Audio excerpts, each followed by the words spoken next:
प्राकृतिक सौंदर्य के बीच जिलाधिकारी सवीन बंसल ने ऐतिहासिक महत्वपूर्ण विरासत स्थल पर बुद्धिजीवियों, समाज सेवियों, पर्यावरण विशेषज्ञों और विरासत विशेषज्ञों सहित युवाओं के बीच जनसंवाद के माध्यम से स्वच्छता तथा जल संरक्षण का संकल्प लेते हुए सभी स्वतंत्रता सेनानियों को श्रद्धांजलि अर्पित की, जिन्होंने इस स्थान पर नून से नमक आंदोलन का नेतृत्व किया था। ऐतिहासिक स्थल खाराखेत में आयोजित स्वच्छता कार्यक्रम में प्रतिभाग करते हुए शहीदों की याद में बनाए गए स्मारक पर पुष्प अर्पित कर उनके बलिदान को याद किया तथा इसके उपरांत उन्होंने इस ऐतिहासिक स्थल पर वृक्षारोपण भी किया। खाराखेत में स्वतंत्रता संग्राम सेनानियों ने 1930 को नून नदी के पानी से नमक बनाकर अंग्रेजों की नीतियों के विरुद्ध आवाज उठाई थी। जिलाधिकारी ने उस स्थान का भी निरीक्षण किया जहां पर स्वतंत्रता संग्राम सेनानियों ने नमक बनाया था। जिलाधिकारियों ने नून नदी से जल भरकर स्वतंत्रता आंदोलन की याद दिलाई। जिलाधिकारी ने कहा कि देहरादून,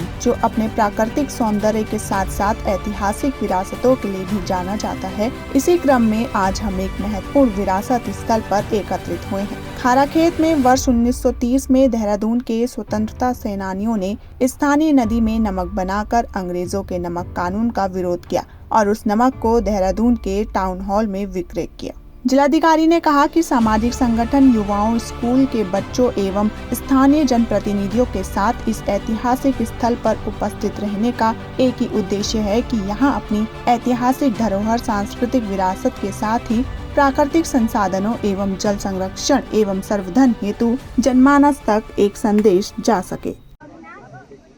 जल संरक्षण और स्वच्छता अभियान आज 2 अक्टूबर को इन दो विषयों का बहुत महत्व है। तो आज यहाँ पर उपस्थित युवा, बच्चे, हमारे स्थानीय जनप्रतिनिधि, सोशल एक्टिविस्ट, एनवायरमेंटल एक्सपर्ट्स और इंटेलेक्चुअल्स, उनके साथ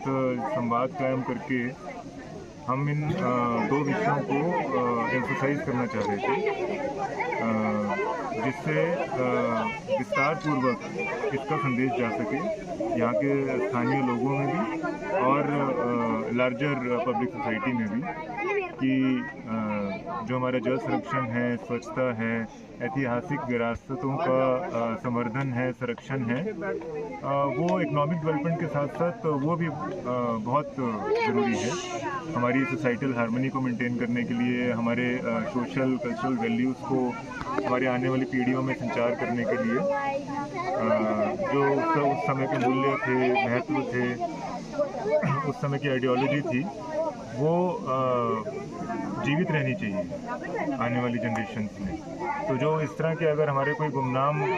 विरासत, अगर कोई गुमनाम हो चुकी हैं, तो ये